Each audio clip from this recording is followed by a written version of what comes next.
Hello students, हम लोग statement वाले क्वेश्चंस कर रहे थे और स्टेटमेंट वाले क्वेश्चंस के ऊपर नज़र मारें अगर मैंने आप लोगों को कल बताया था कि कल के अपने वीडियो में कि ये जो है वो 5 मार्क्स का पोर्शन होता है।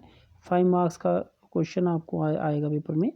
तो देखिए वो किस तरह से होगा, या तो आपको वो यहाँ से देखिए कितने क्वेश्चंस हैं टोटल, 4 क्वेश्चंस हैं टोटल हमारे पास 4 क्वेश्चंस हैं। तो ये आ सकते हैं, या फिर आप देखिए इस एक्सरसाइज में आगे बढ़ते हैं हम लोग।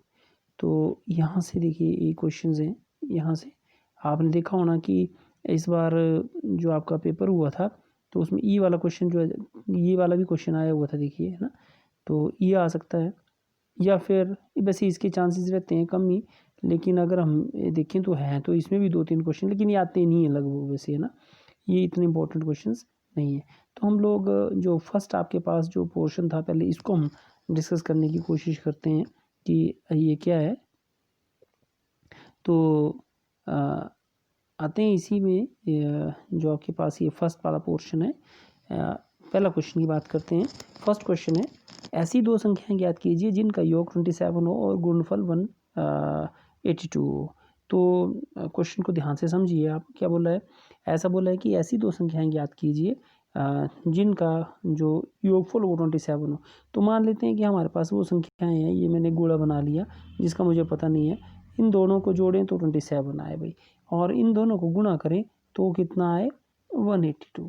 ठीक है, देखिए थोड़ा ध्यान से समझिए। अगर आपको ये बता दिया जाए कि पहली वाली संख्या जो है वो 14 है, तो दूसरी संख्या आप बड़े मज़े से निकाल सकते हैं। ये पहला बोला कि 12 है, तो दूसरी बड़ी बड़ी बड़ी मर्जी से निकाली जा सकती है। 27 से माइनस करिए, आप निकाल पाएंगे। मैंने बताया कि पहली संख्या है 10, तो आप बोलेंगे सर दूसरी होगी 17, तभी आएगा 27। ठीक है, तो बोलने का मतलब ये है कि अगर आपके पास पहली संख्या का पता है तो दूसरी संख्या आप ज्ञात कर सकते हैं टोटल में से उस संख्या को घटा करके। ठीक है, तो इसी चीज़ का मैं यहाँ यूज़ करूँगा। और जो मेरा पहला इसमें स्टेप आएगा वो ये कि एक संख्या जिसका मुझे पता नहीं है उसको मैं मान लूँगा, तो उसको मान के चलेंगे हम लोग। और जो दूसरी संख्या है जिसका हमें पता करना है उसको हम लिखेंगे ना। तो लेट, जैसे इसमें लिखेंगे, मान लो लेट फर्स्ट नंबर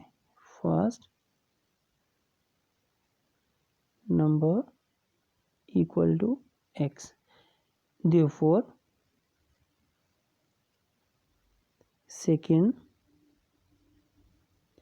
नंबर क्या आ जाएगा, टोटल है 27, एक है एक्स, तो दूसरा कितना होगा 27 माइनस एक्स। ठीक है, तो 27 माइनस एक्स। आई होप आपको ये बात समझ आई होगी। अब बोला है अकॉर्डिंग टू क्वेश्चन। क्या है अकॉर्डिंग टू क्वेश्चन, आप पहली लाइन लिखेंगे हिंदी वाले। मान लो पहली संख्या बराबर है एक्स, तो इसलिए दूसरी संख्या बराबर 27 माइनस एक्स। अब प्रश्न अनुसार क्या है, first number multiplied by second number equal to 182। ठीक है, तो फर्स्ट नंबर कितना है एक्स, गुणा दूसरा नंबर कितना है, इसको ब्रैकेट में लिखूंगा मैं, 27 माइनस एक्स इक्वल टू 182। अब क्यों लिखूंगा इसको ब्रैकेट के अंदर, क्योंकि अंदर क्या हो रहा है, एक ऑपरेशन हो रहा है, दैट इज माइनस, है ना। एक्स से मल्टीप्लाई करते हैं, 27x minus x square equal to 182, या इसको लिखा जा सकता है, इसको मैं पहले लिखता हूँ, तो minus x square plus 27x। ठीक हो गया, ये इस तरफ आएगा तो क्या हो जाएगा माइनस में, तो minus 182 equal to 0। I hope आपको यहाँ तक समझ आया होगा क्या लिखने की कोशिश कर रहा हूँ मैं। तो इसको थोड़ा सा छोटा करता हूँ मैं। अब देखिए, अब हमारे पास इस एजुकेशन बन गई है, इसको सॉल्व करने के 2 वेज हैं ना। एक हमारा जो परंपरागत तरीका गुणनखंड विधि, और दूसरा हमारे पास क्या आता है जो हमने अभी सीखा है रिसेंटली, जो इक्वेशन लगा के, फॉर्मूला लगा के। तो देखते हैं, मैं पहले गुणनखंड विधि से करता हूँ। एस कितने के बराबर आएगा, इसमें एस होता है जो ये वाली टर्म होती है ना, तो ये कितना है, एस इज इक्वल टू 27। और पी कितना होता है, पी होता है एक्स स्क्वायर का गुणांक और सी। ठीक है, तो एक्स स्क्वायर का गुणांक कितना है -1 गुणा p कितना है -182, तो कितने आ गए ये 182। तो अब 182 को दो पार्ट्स में तोड़ना है ताकि उनका जोड़ आए 27 और गुणा करें तो आए 182। ठीक है, तो देखिए 2 आना चाहिए लास्ट में, है ना। तो 182 के मैं गुणनखंड निकालने की कोशिश करता हूँ। 182 2 से चला जाएगा और फिर तो ये अब 7 से जाएगा और ये ठीक हो गया। तो आपके पास आया 13 और 14। 13 + 14 होता है 27। 13 और 14 को मल्टीप्लाई करेंगे तो आ जाएगा 182। तो ये आया 13x + 14x, ठीक है। और इसको लिख सकते हैं हम लोग 13 × 14।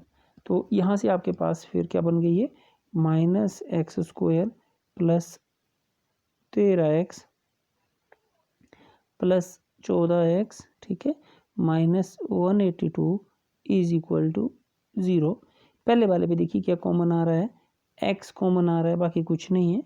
तो ये -का x + का 13, ठीक है। अब यहाँ देखिए आप इसमें ऐसी, क्योंकि जो चीज़ यहाँ होती है वही चीज़ हमें यहाँ चाहिए ना, तो या तो माइनस साइन में पहले कॉमन ले लेता, -x चाहिए मुझे, तो -14 ले लूँगा बाहर, अंदर आ जाएगा -x और ये माइनस माइनस हो जाएगा +13, ठीक है, = 0। इस स्टेप को थोड़ा सा ध्यान से नोट करना आपने कि ये क्या किया है मैंने ना। एक्चुअल में मुझे अगर मैं पीछे से कॉमन लेता कुछ तो शायद कुछ बात बन सकती थी कुछ और माइनस साइन के लिए, लेकिन मैंने लिए नहीं है क्योंकि हम भूल जाते हैं पेपर में कई बार और फिर परेशानी आ जाती है। तो अब देखिए ये -x, इससे कोई फ़र्क नहीं पड़ने वाला, -x + 13 और ये आ जाएगा x - 14 = 0। दो चीज़ों का गुणनफल जो है वो 0 कब होता है, जब उनमें से कोई एक 0 हो।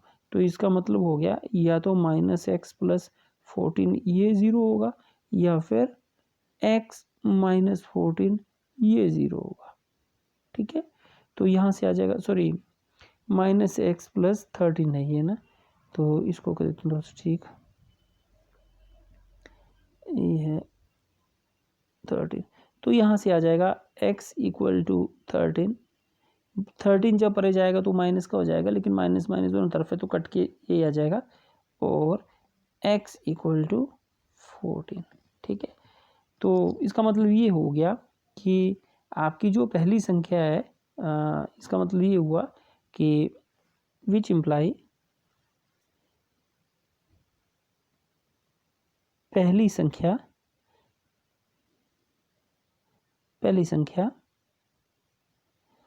ये जिसको मैंने बोला फर्स्ट नंबर = 13। तो सेकंड नंबर कितना आ जाएगा, दूसरी संख्या कितनी आ जाएगी = 14। तो ये हमारा आंसर है ना। तो दूसरी संख्या, ठीक है। तो इस तरीके से ये क्वेश्चन जो है वो हुआ। अब हम आते हैं दूसरे क्वेश्चन के ऊपर। इसमें बोला है दो धनात्मक, ये मैंने पिछले इसमें भी करवाया था, दो धनात्मक, ऐसा बोला है दो क्रमागत धनात्मक पूर्णांक ज्ञात कीजिए जिनके वर्गों का योग 365। अगेन इंपॉर्टेंट क्वेश्चन है, दो क्रमागत धनात्मक पूर्णांक। तो आप मान लेंगे कि लेट फर्स्ट पॉजिटिव इंटीजर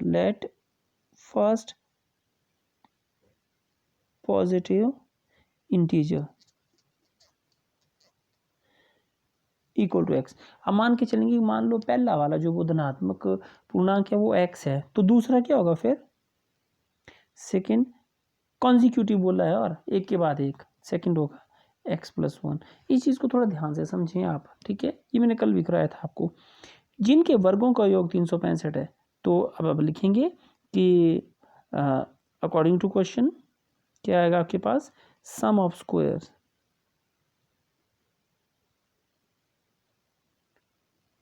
= 365। तो पहले का स्क्वायर करते हैं जमा दूसरे का स्क्वायर करते हैं। इसको थोड़ा सा ध्यान से नोट करना पड़ेगा पॉइंट को हमें, है ना, ठीक है। समीकरण कैसे बन रहा है ना, पहले का वर्ग जमा दूसरे का वर्ग, पहले का वर्ग को आ जाएगा x का वर्ग जमा दूसरे का वर्ग, ये a जमा b के वर्ग वाला फॉर्मूला लगेगा, a + b होल स्क्वायर। तो A square plus B square plus 2ab, 2x equal to 365। ये यहाँ से आ गया 2x square plus 2x plus 1 minus 365 equal to 0। और यहाँ से आपके पास ये समीकरण आ गई 2x square plus 2x minus 364 equal to 0। 2 यहाँ से कॉमन दिख ही रहा है क्योंकि इसका भी इसमें भी 2 का फैक्टर आ ही जाएगा। तो ये आ गया x square plus x minus 182 equal to 0। ठीक है, अब इस समीकरण को आपने क्या करना है, सॉल्व करना है और आपके पास फिर आंसर आ जाएगा। ठीक है, सॉल्व करना है, इसको छोड़ना नहीं है। ये इंपॉर्टेंट क्वेश्चन है बेटा, पहला क्वेश्चन इंपॉर्टेंट था और ये दूसरा भी, तीसरा भी इंपॉर्टेंट क्वेश्चन है। इसमें ये सारे इंपॉर्टेंट क्वेश्चन है, 5 मार्क्स के क्वेश्चन है ये। ठीक है, अगले क्वेश्चन की ओर बढ़ते हैं। अगला क्वेश्चन है, एक समकोण त्रिभुज की ऊंचाई उसके आधार से 7 सेंटीमीटर कम है। यदि कर्ण 13 सेंटीमीटर का हो तो अन्य दो भुजाएं ज्ञात कीजिए। क्वेश्चन को थोड़ा सा ध्यान से पढ़ेंगे। क्वेश्चन बोला है एक समकोण त्रिभुज है और तो देखिए समकोण त्रिभुज बनानी पड़ेगी। अब जैसा क्वेश्चन में लिखा हुआ है वैसा हमने करना है। बोला है एक समकोण त्रिभुज की ऊंचाई इसके आधार से 7 सेंटीमीटर कम है। आधार पता नहीं है मुझे, लेकिन जो ऊंचाई है वो इससे आधार से 7 सेंटीमीटर कम है। तो हमने करना क्या है इसमें, देखिए ध्यान से, कम है यदि कर्ण 13 सेंटीमीटर और कर्ण दिया हुआ है इसमें ये 13 सेंटीमीटर, कर्ण दिया हुआ 13, अन्य दो भुजाएं ज्ञात करनी है। हमें पता नहीं आधार कितना है, तो जिस चीज़ का पता नहीं है वो x मान लेंगे। और बोला है ऊंचाई आधार से 7 सेंटीमीटर कम है, मतलब x माइनस 7 है। आपने क्या ज्ञात करना है इसमें, आपने अन्य दो भुजाएं ज्ञात करनी है। तो आप लिखेंगे मान लो सम राइट एंगल ट्राइंगल है ना, let base of right angle triangle है, मान लो समकोण त्रिभुज का आधार x। ठीक है, तो ऊंचाई कितनी आ जाएगी, ऊंचाई ऑटोमेटिकली आ जाएगी x माइनस 7। अब ये त्रिभुज कौन सी है, ये समकोण त्रिभुज है। तो आप लिखेंगे बिकॉज ABC नाम दे दिया मैंने इसको, बिकॉज ABC एक समकोण त्रिभुज है, इसलिए क्या आएगा, इसलिए पाइथागोरस प्रमेय लग जाएगी। तो आप लिखेंगे इसलिए आधार का वर्ग जमा लंब का वर्ग बराबर कर्ण का वर्ग। ठीक है, इंग्लिश वर्ड है, let base of right angle triangle be x which imply height equal to x minus 7। Therefore अब लिखेंगे because ABC is a right angle triangle, therefore base square plus perpendicular square equal to hypotenuse square. तो आधार कितना है, x का वर्ग जमा x minus 7 का वर्ग बराबर कर्ण मतलब 13 का वर्ग। तो ये तो आ गया एक्स स्क्वायर, यहाँ लग जाएगा फॉर्मूला a माइनस बी के वर्ग वाला। तो a का वर्ग प्लस b का वर्ग, b 7 7 जो कितने हुए 49 minus 2ab minus 14x equal to 13 13 कितने होते हैं 169। तो आ जाएगा x जमा x कितना हो गया, ये 2x स्क्वायर माइनस 14x जमा 49, ये जब ये इस तरफ आ जाएगा तो माइनस 169 हो जाएगा इक्वल टू 0। यह हो गया 2x स्क्वायर माइनस 14x। ठीक, और जब इससे 49 माइनस करेंगे 9 से 9 गया तो 0, 6 से 4 गए तो 2 1 और माइनस साइन इक्वल टू 0। जैसा कि इसमें दिख ही रहा है कि ये जो है वो क्या है, इसमें 2 कॉमन आ ही रहा है, अपने आप ही दिख ही रहा है इसमें ना, सब में 2 का फैक्टर आ रहा है। तो ये आ गया x square minus 7x, 2 common ले लिया मैंने इससे, माइनस 60 इक्वल टू 0। तो अब आपने क्या करना है, इसमें 60 के कोई ऐसे फैक्टर्स निकालने। देखिए इसमें s कितना है माइनस 7, पी कितना है -60। तो ये आपको दिख ही रहा होना 12 5 जा कितने होते हैं 60। तो नेचुरली इसके जो फैक्टर्स होंगे वो -12 और 5। क्यों? क्योंकि -12 + 5 अगर आप करेंगे तो आपके पास -7 आएगा। तो जब मैं इसमें भरूंगा इस चीज़ को तो आपके पास कितना आ जाएगा, ये आया x² - 12x + 5x - 60 = 0। ध्यान रखेंगे बच्चे, डायग्राम पक्का बने और करने का तरीका भी आपका ठीक हो। x कॉमन ले लिया, x - 12 इंपॉर्टेंट क्वेश्चन है ये, +5 x - 12 = 0। ये यहाँ से आपके पास आ जाएगा। x ले लिया मैंने कॉमन, सॉरी x कॉमन नहीं, x + 5 ले लिया मैंने, x - 12 ले लिया कॉमन और अंदर आपके पास क्या रह गया, अंदर रह गया आपके पास x + 5। सो x + 5 = 0। तो यहाँ से आपके पास दो चीज़ों का गुणनफल फिर से 0 हो रहा है। आप लाइन लिखेंगे कि दो चीज़ों का गुणनफल तब 0 होता है जब उनमें से कोई एक शून्य हो। आप लिखेंगे प्रोडक्ट ऑफ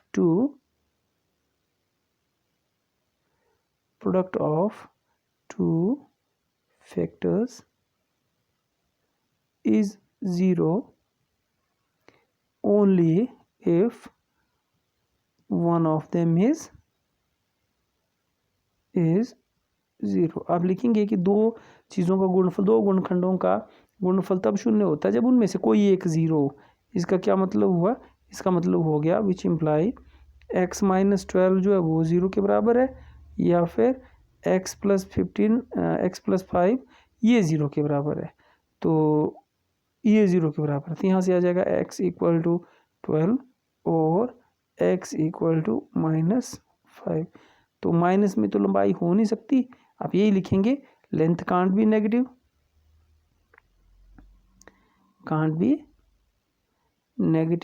आप लिखेंगे लंबाई कभी भी ऋणात्मक नहीं होती है, इसलिए क्या आ जाएगा आपके पास, इसलिए क्या है विच इम्प्लाई x = 12।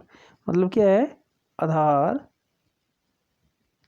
12 सेंटीमीटर, ठीक है। आधार 12 सेंटीमीटर है तो ऊंचाई कितनी होगी, ऊंचाई थी इससे 7 सेंटीमीटर कम, तो ऊंचाई आ जाएगी 12 - 7 और ये आ जाएगा 5 सेंटीमीटर आंसर, ठीक है।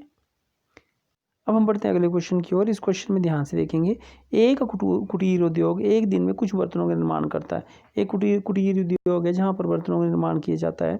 एक विशेष दिन ये देखा गया कि प्रत्येक नग की निर्माण लागत उस दिन के निर्माण किए गए बर्तनों की संख्या के दुगने से 3 अधिक है। यदि उस दिन की कुल निर्माण लागत 90 रुपये थी तो निर्मित बर्तनों की संख्या और प्रत्येक नग की लागत ज्ञात कीजिए, ठीक है।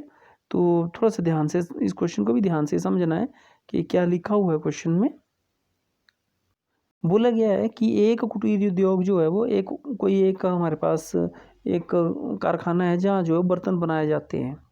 तो किसी विशेष दिन ये देखा गया कि जिस दिन उन्होंने जितने बर्तन बनाए, मान लो लोटे बनाए हुए हैं, तो जितने लोटे बनाए उन्होंने उस दिन देखा उन्होंने कि जितने हमने लोटे बनाए हुए हैं, ठीक है, उस दिन जितने निर्माण किए गए बर्तन उस दिन देखा गया कि प्रत्येक नग की निर्माण लागत उस दिन निर्माण किए गए बर्तनों की संख्या के दुगने से 3 अधिक है। भी उन्होंने देखा कि एक जैसे लोटे को बनाने में जितना खर्चा आता है, तो जितने उस दिन नग बनाए हुए थे अगर उन नगों को अगर हम 2 से गुणा करें और 3 जोड़ें तो वो उस चीज़ के बराबर थी बोला, ठीक है। जो निर्माण लागत है वो 90 है बोला, और ये चीज़ भी इसमें बोली हुई है, ठीक है। तो थोड़ा सा इस चीज़ को थोड़ा ध्यान से समझने की कोशिश करनी है कि क्या लिखा गया है। बोला गया है कि एक दिन में जितने बर्तन बनाए जाते हैं, ठीक है, उनकी संख्या जितनी है, जैसे इसमें हमारे पास 6 है, ठीक है, तो प्रत्येक एक इस लोटे को बनाने की जो कीमत है वो इन संख्या मतलब 6 का दुगुण करें जमा 3 करें उतना है, जमा 3 करें उतना है भाई, ये बोलने का मतलब। और उस दिन ये नोट किया गया कि जितना इस सब का खर्चा आया वो 90 के बराबर है। थोड़ा सा इस चीज़ को थोड़ा समझने की कोशिश करनी है ध्यान से कि क्या बोला जा रहा है। एक बार फिर से बताता हूँ मैं आपको। कि बोला गया कि एक दिन नोट किया गया कि भाई जितने हम लोग बर्तन बना रहे हैं, जितने हमने बर्तन बनाए, ये देखा गया कि एक बर्तन की कीमत जितने बर्तन बनाए गए हैं उनके दुगने से 3 अधिक है और कुल खर्चा है 90 रुपये। ठीक है, तो क्या मान के चलेंगे हम लोग यहाँ पे सबसे पहले कि मान लो बर्तनों की संख्या। ठीक है, तो मान लो बर्तनों की संख्या कितनी है, x। तो लागत कितनी है, यानी बर्तनों की संख्या नंबर ऑफ पोट्स हैं, और उस दिन फिर प्रत्येक नग की लागत कितनी आएगी है, एक्सपेंडिचर कितना आएगा, एक। मैन्युफैक्चरिंग कॉस्ट कितनी होगी आपके पास,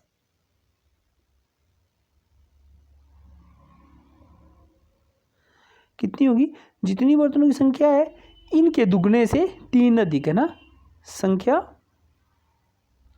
के दुगने से 3 अधिक। इस चीज़ को थोड़ा ध्यान से समझे, संख्या x तो कितना आ गया 2x + 3, तो कुल लागत कितनी होगी, टोटल मैन्युफैक्चरिंग कॉस्ट ये कितनी होगी। फिर देखिए एक बर्तन के बनाने की कॉस्ट है मान लेते हैं 10 रुपये, तो 100 बर्तनों के बनाने की कॉस्ट कितनी आएगी, 100 × 10, तो ये आ जाएगा कितना, x × 2x = 3। ठीक है, ठीक है। अब प्रश्नानुसार ये दिया हुआ है कि ये कितने के बराबर है, x × 2x = 3 कितने के बराबर है, ये है 90 के बराबर। तो यहाँ से मल्टीप्लाई करेंगे तो 2x² + 3x - 90 = 0। ठीक है, तो थोड़ा सा इसमें ध्यान देते हैं हम लोग कि 90 के फैक्टर्स चाहिए मुझे इस तरीके से कि s कितना है और p कितना है। s आना चाहिए 3 और p आना चाहिए 2 × -90, सॉरी -90 मतलब -180। तो 180 के मुझे दो फैक्टर्स निकालने हैं, जिनको गुणा करूं मैं तो -180 आए और जोड़ें तो 3, तो वो होते हैं 15 - 12, तो यह आ जाएगा 15 × -12। तो जो इसमें भरेंगे तो 2x² जमा के 15x माइनस के 12x माइनस के 90 = 0। और यहाँ से अगर आप देखेंगे पहले में तो सिर्फ x ही कॉमन आ रहा है, तो ये 2x + 15 - 12 कॉमन लेंगे, सर 12 कॉमन नहीं आ पाएगा इसमें, इट इज़ 6 जो कॉमन आ रहा है, तो यह आ जाएगा 2x + 15 = 0। तो ये आ गया आपके पास 2x + 15 और यहाँ आया x - 6 = 0। तो नेक्स्ट स्टेप पे आपके पास क्या आ गया, फिर इसका मतलब ये हुआ, इसका मतलब क्या हुआ,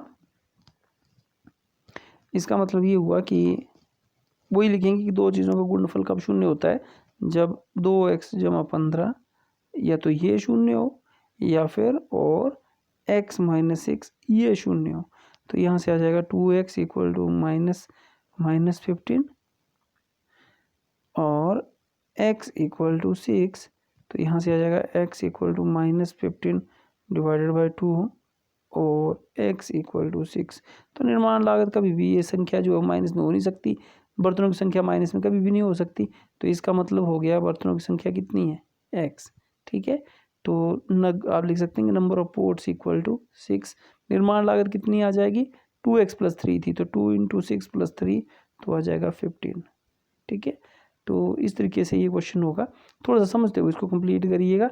मैंने तो मेनली आप लोगों को ये समझाने की कोशिश की है कि आपका किस तरीके से जो है वो समीकरण बनाया जाना है। ठीक है, तो 4.2 एक्सरसाइज इस तरीके से कंप्लीट होती है। ईजी से क्वेश्चंस हैं बेटा, ये तो ज़रूर समझें और पैटर्न भी देख लेना है आपने, पेपर का आज मैंने डाला हुआ है। ठीक है, ओके।